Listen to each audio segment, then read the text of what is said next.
বন্ধুরা, আজ আমি স্কিন কেয়ারের জন্য সম্পূর্ণ ঘরোয়া একটি টিপস শেয়ার করব লেবু আর বেসন দিয়ে।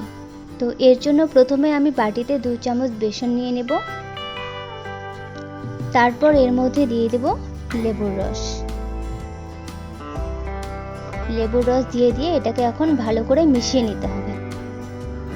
তো আমি লেবুর রস আর বেসন দিয়ে একটি ফেস প্যাক তৈরি করে নিলাম। এখন এটাকে মুখের মধ্যে অ্যাপ্লাই করব। তো এটা অ্যাপ্লাই করার আগে প্রথমে মুখটাকে ভালো করে ধুয়ে নিতে হবে, তারপর এটাকে অ্যাপ্লাই করতে হবে। তো এখন আমি এটাকে মুখের মধ্যে দিয়ে দিচ্ছি। তো এই প্যাকে রয়েছে লেবুর রস। লেবুর রসে থাকে প্রচুর পরিমাণে ভিটামিন সি, যা ত্বকের কালচে দাগছোপ দূর করতে সাহায্য করে।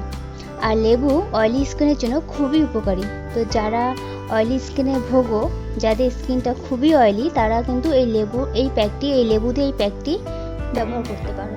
আর রয়েছে বেসন। বেসন তো জানোই তোমরা কতটা উপকারী ত্বকের জন্য। বেসন খুব ভালো ক্লিনজার হিসেবে কাজ করে। তো ক্লিনজার হিসেবে তোমরা বেসনটাকে ব্যবহার করতে পারো।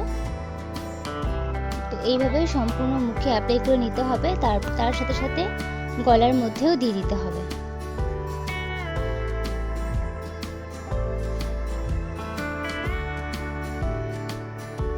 বেসন কিন্তু ক্লিনজার ছাড়াও আরও নানা রকম সমস্যারও কিন্তু সমাধান করে। তো এটাকে আমার পুরো ফেসে অ্যাপ্লাই করা হয়ে গেছে। এটাকে 10 মিনিট রেখে তারপর জল দিয়ে ধুয়ে নিতে হবে। তো আমি জল দিয়ে ধুয়ে নিয়েছি মুখটা। তো তোমরাও চাইলে এই টিপসটি ইউজ করতে পারো।